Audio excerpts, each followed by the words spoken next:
So hello, I am Lovely Joy Birzano. Ang topic karon is all about if else statement.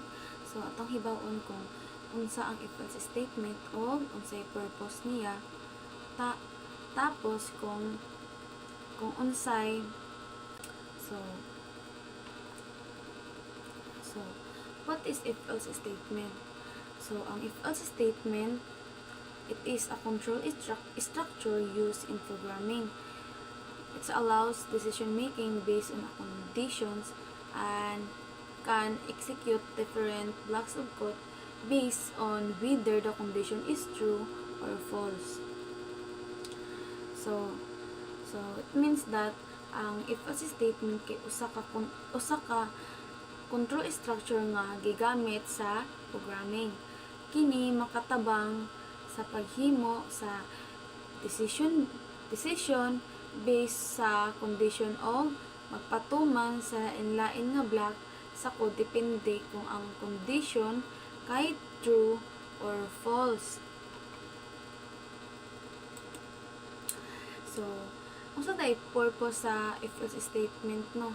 So, ang purpose daay sa if else statement is to introduce logic and conditional execution in programs by evaluating conditions like expression and return to true or false. The program can determine which block of code can execute. So, maka-determine siya kung unsa nga block ang ma-execute. So gigamit pud siya no aron magbutang og logic o pag huna-huna sa imong programa. So kini makatugot sa programa nga mutabang o mulihok depende sa sitwasyon sa data o sa gi-enter sa user. So if else statement no is naa siya three structure and components. Na siya tulo ka buok ka components. So first is condition. So condition is a logical expression or boolean statement that evaluates to true or false. So usa siya ka expression o pahayag nga mobalik og true or false.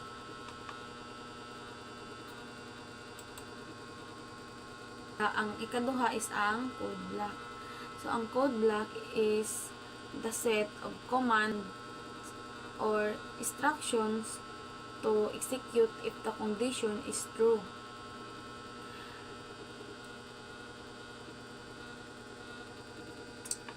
So, mao kini ang set sa mga sugo o instruction nga ipatuman kung ang condition kay true. Ang ikatulo kay else block or optional. So ang else block is mag-execute if the condition in the if statement is false. So mag-execute lang siya no kung ang condition sa if is false. If all syntax in Python. So, if, and then, imuhang condition. Tapos, else dayon nimo. So, like for example, age is equal to 18. So, ang kanaang 18 is mo na imuhang value sa imuhang variable. So, kung ang age ba daw is greater than equal to 15. Kung true, print adult. Pero kung false, print minor.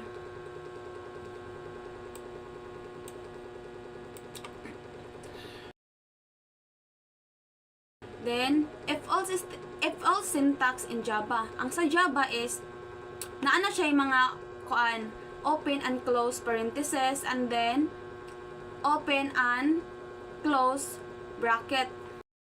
So, lahi arjo siya sa Python, okay? Ang Python is, largo-largo naman siya, pero ang Java is, napa siya yung kanang open and close parentheses, kaya dira man nimo isulod ang imuhang expression, and then close and open bracket. So like for example, So like for example, ang iyahang postura is ang imong condition is nakasulod siya sa open and close parentheses. So elif and else if. So unsa din ang elif ug else if? Kung unsa na siya, kung asa na dapit mo function. So in Python we use elif. So ang elif nga word is only in Python. In Java we use else if. So atong gamiton sa Java is else if. So kani nga statements mean that if you want to add more condition, just use the word elif in Python and else if in Java. So kung gusto ka magdugang og kaniang another condition, so magamit lang ka og elif and else if.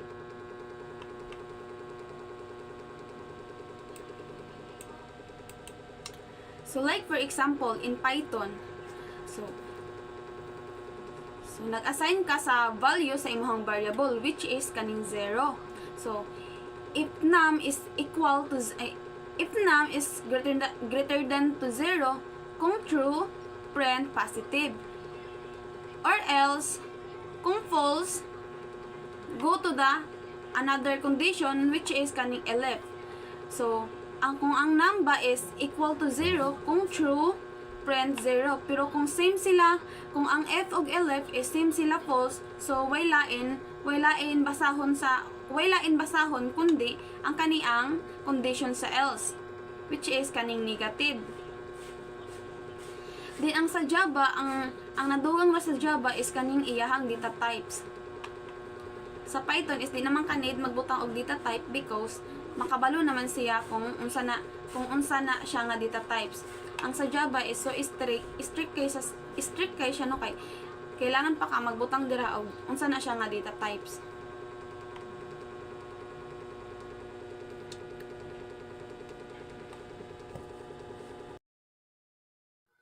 So in overall no or conclusions, ang if-else statement kay usa ka gamit na importante kaayo sa programming. So kini makatabang nato makasalod ang logic o paghimo og desisyon sa ato ang code. Pwede kini gamiton sa pag-determinar sa edad, pag-check kung positive ba o negative. Ang numero o pag-manage sa mga komplikado nga kondisyon gamit ang elif or else if. So kini mao ang hinungdan nganong ang programa maka-react depende sa lain-laing inputs o sitwasyon. So ang if else nga structure magamit sa halos tanang programming language. So kini nagsiguro nga ang atong code maglihok og tarong og mo-adjust depende sa kinahanglan bisan pa og lain-lain nga syntax sa Python o Java. Ug uban pa, ang tumong sa if-else statement magpabilin nga pareha ang pagsusi sa kondisyon o pagpatuman sa sakto nga code. So mao nga importante kaayo nga masabtan og maayo ang paggamit sa conditional statements. So dili lang kini bahin sa pagsulat o pag-code nga mo function, pero bahin usab kini sa pagsulat og code nga makahuna-huna og makapangandam sa lain-lain nga resulta og magka-react dayon. So samtang magtapos kita ani nga topic, hinumdungin kung giunsa kini nga mga structure mo rason sa atong mga desisyon sa adlaw-adlaw nga ato ang ginabuhat. So sama sa atong pag-evaluate og sitwasyon og paghimo og desisyon, ang programming nagsundog sa kini nga proseso gamit ang klaro nga logic. So daghang salamat sa inyong pagtagad. So untag nakasabot mo kung sa ako ang gi-discuss karon.